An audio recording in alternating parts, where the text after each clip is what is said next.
महाराज की जय। भारत माता की, भारत माता की, भारत माता की।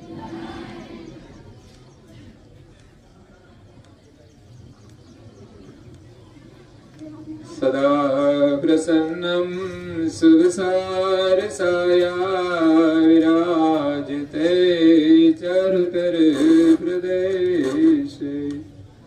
समस्त तेजोमय विश्वरूपं पुनातु मां श्री गुरुपाद पद्मं।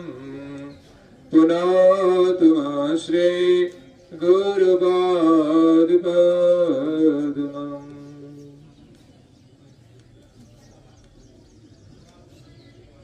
ए मेरे वतन के लोगों, जरा आँखों में भर लो पानी। जो शहीद हुए उनकी जरा याद करो कुर्बानी। जो शहीद हुए उनकी जरा याद करो कुर्बानी। આજે ભારત દેશના ગુજરાત રાજ્યના જેઠોલી ગામના હાઈસ્કૂલના પટાંગણમાં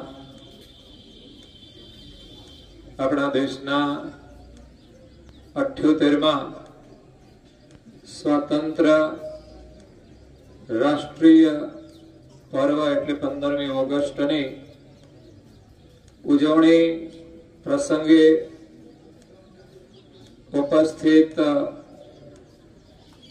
શાળાના આચાર્યશ્રી, શિક્ષક ભાઈ બહેનો, ગામના સરપંચશ્રી તથા આગેવાનો તેમજ શાળાની અંદર ભણતા વિદ્યાર્થી બાળકો, આજે આપણે સૌ રાષ્ટ્રીય પર્વની ઉજવણી પ્રસંગે આવ્યા છીએ। આપણો રાષ્ટ્રીય ધ્વજ તિરંગો છે। આપણા દેશની શાન એ આપણો રાષ્ટ્રધ્વજ છે અને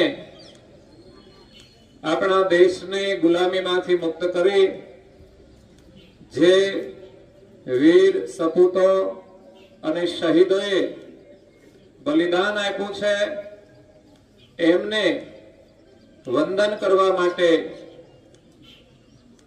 આજે આપણે સૌ એકત્રિત થયા છીએ। તો આ પર્વની ઉજવણી નિમિત્તે રાષ્ટ્રધ્વજ ફરકાવવામાં આવે છે। જેમ કહ્યું તેમ કે દિલ્હી આપણી રાજધાની છે, ત્યાં દેશના પ્રધાનમંત્રી રાષ્ટ્રીય ધ્વજ ફરકાવી દેશનું ગૌરવ વધારે છે। ગુજરાતનો પાટનગર ગાંધીનગર છે, ત્યાં આપણા રાજ્યના મુખ્યમંત્રી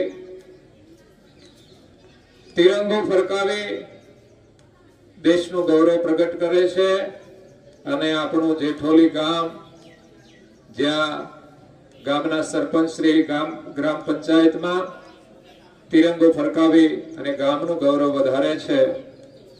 અને દરેક શાળામાં આજે તિરંગો ફરકાવી ધ્વજવંદન કરી રાષ્ટ્રગીત દ્વારા શહીદોને નમન કરવામાં આવે છે। આ આપણી ગૌરવપૂર્ણ પરંપરા છે કે જેથી देश प्रत्ये આપણું શું કર્તવ્ય છે એની આપણને ખબર પડે। આપણો દેશ કેટલાય વર્ષો સુધી ગુલામીમાં રહ્યો, અન્યાયના શાસનમાં રહ્યો। अन्याय सामे लड़ीने કેટલાય વીર વીરાંગનાઓ પોતાના જીવનનું બલિદાન આપીને આ દેશને આઝાદી અપાવી છે, દેશના નાગરિકોને પોતાનો અધિકાર અપાયો છે, ત્યારે આજે આપણે આ દેશની અંદર સ્વતંત્ર રીતે જીવી શકીએ છીએ। તો દેશની અંદર ન્યાય પ્રણાલિકા ચુસ્ત રીતે ચાલે ત્યારે જ બધાને ન્યાય મળે છે। દેશને આઝાદ તો અનેક વીર સપૂતોએ કર્યો છે, પણ આઝાદ થયા પછી પણ આજે આપણે કઈ પ્રકારની ગુલામી ભોગવી રહ્યા છીએ। એમાં એક ગુલામી છે વ્યસન અને ફેશન, જેમણે આપણી આઝાદી છીનવી લીધી છે। આપણે વ્યસનના ગુલામ બની જાય છે લોકો, અને ફેશનના ગુલામ થતા જાય છે। એમાંથી મુક્ત થઈ આપણે આપણા દેશને આગળ વધારવા માટે પ્રયત્ન કરવાનો છે। બીજી એક ગુલામી છે અન્યાય અને ભ્રષ્ટાચારની। આઝાદ થયા પછી આજે 78 વર્ષ થવા છતાંય આપણો દેશ ઘણો ગરીબ છે, અશિક્ષિત પણ છે, અસંસ્કારી પણ છે। તો એમાંથી આઝાદ કરવા માટે આપણે બધાએ સાથે મળીને પ્રયાસ કરવાનો છે।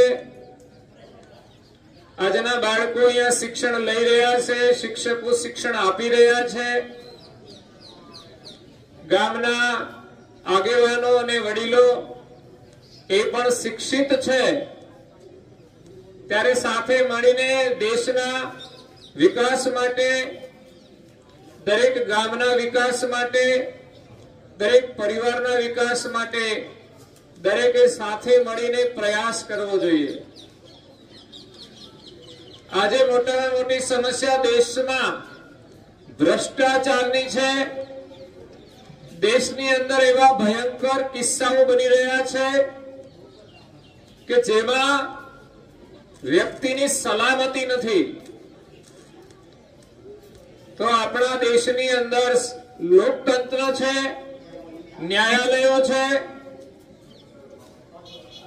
સત્તાધીશો છે, છતાં પણ આવા પ્રસંગો કેમ બને છે?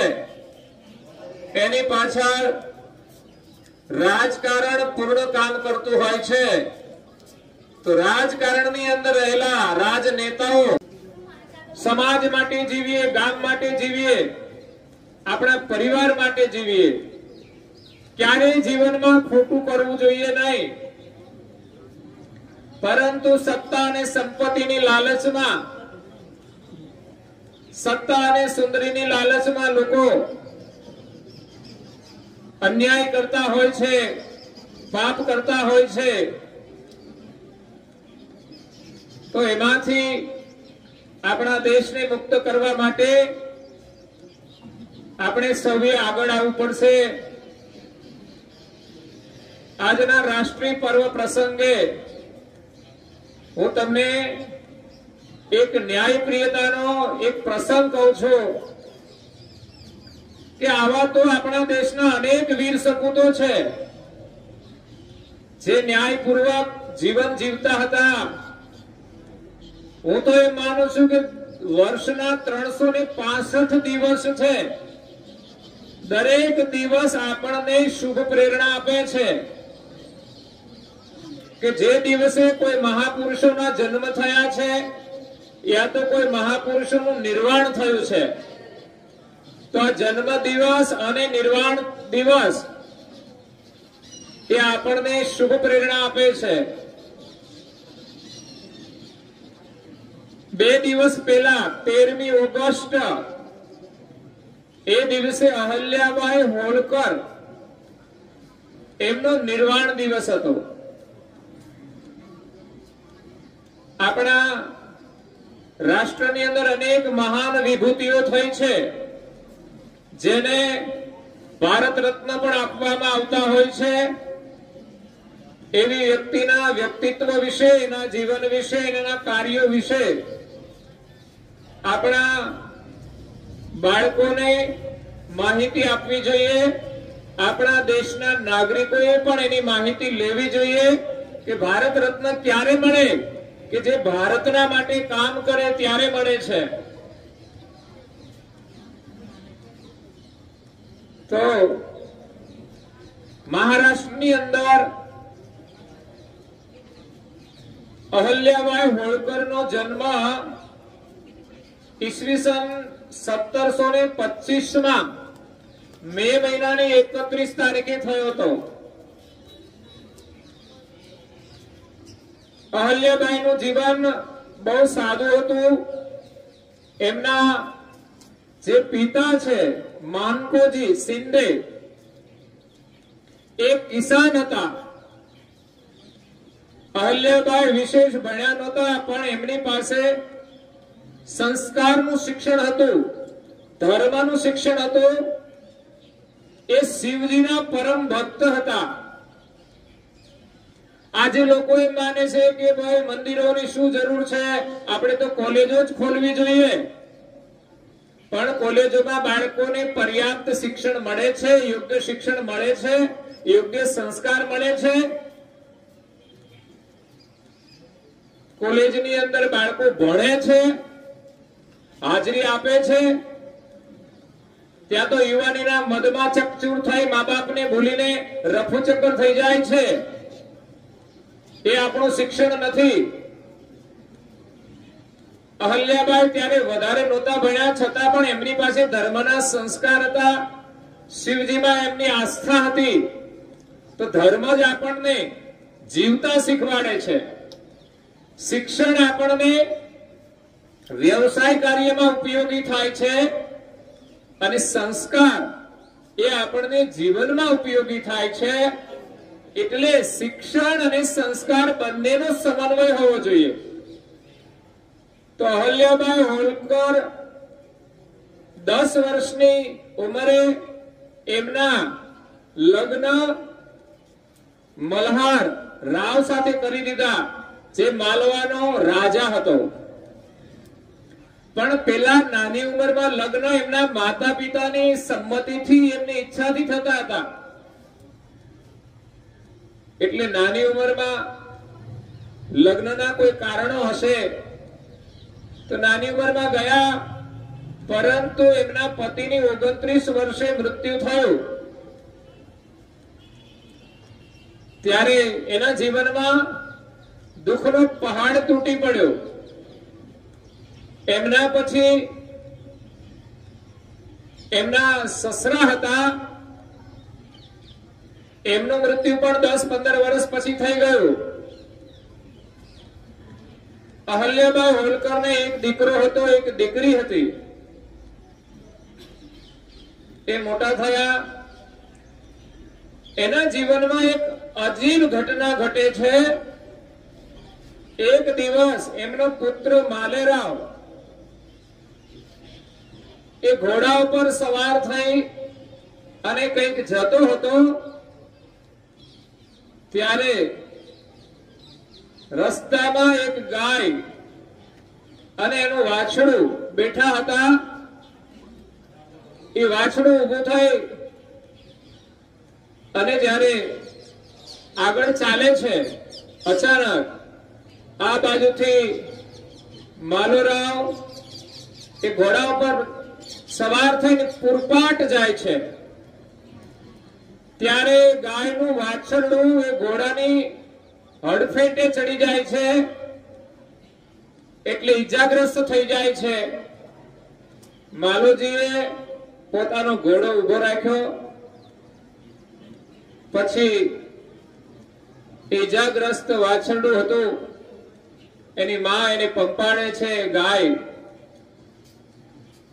અને આંસુ સારે છે.